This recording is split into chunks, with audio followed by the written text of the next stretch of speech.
There is often confusion over where Queen Anne Boleyn was imprisoned and executed at the Tower of London. Was she held in one of the towers, like the Bloody Tower? Was she held in the Queen's house on Tower Green? Is the scaffold memorial the spot in which she was beheaded? No, no, no. I'm Claire Ridgway, creator of the AnneBoleynFiles.com.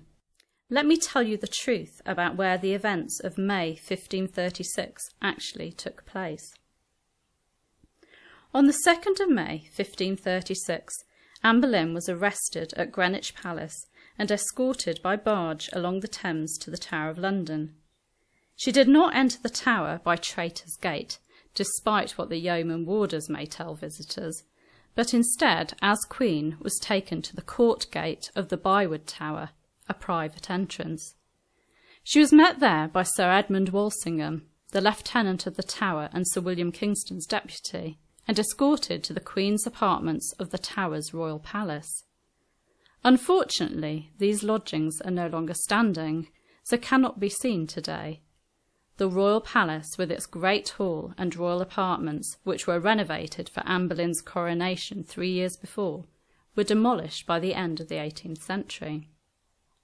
They once stood between the Lanthorn Tower and Wardrobe Tower.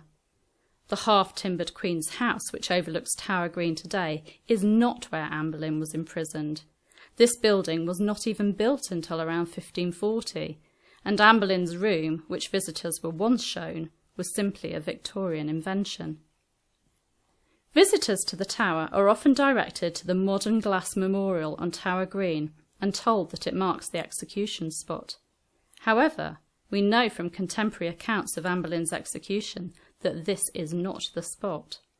Eric Ives, historian and author of The Life and Death of Anne Boleyn, describes Anne's final walk.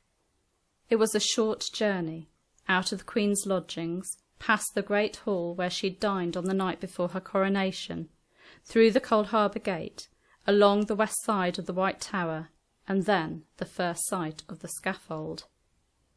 This scaffold, described by chroniclers of the time as new, had been erected north of the White Tower on what is now the parade ground between the White Tower and the entrance to the Crown Jewels in the Waterloo Barracks.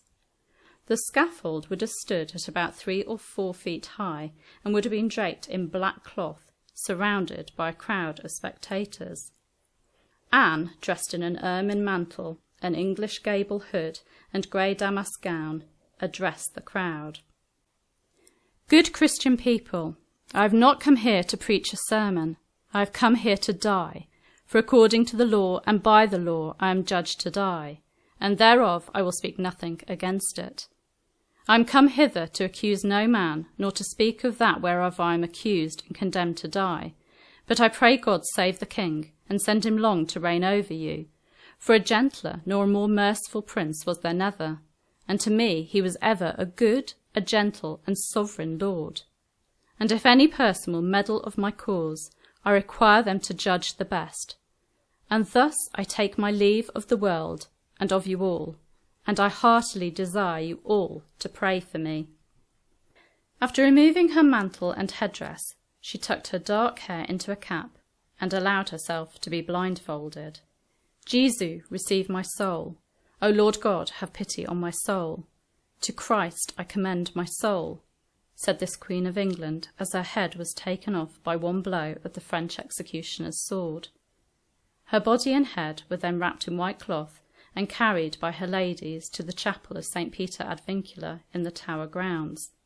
There Queen Anne Boleyn was placed in an elm chest once used for bowstaves, and buried in the chancel where she still rests in peace today. I'm Claire Ridgway, creator of the AnneBoleynFiles.com.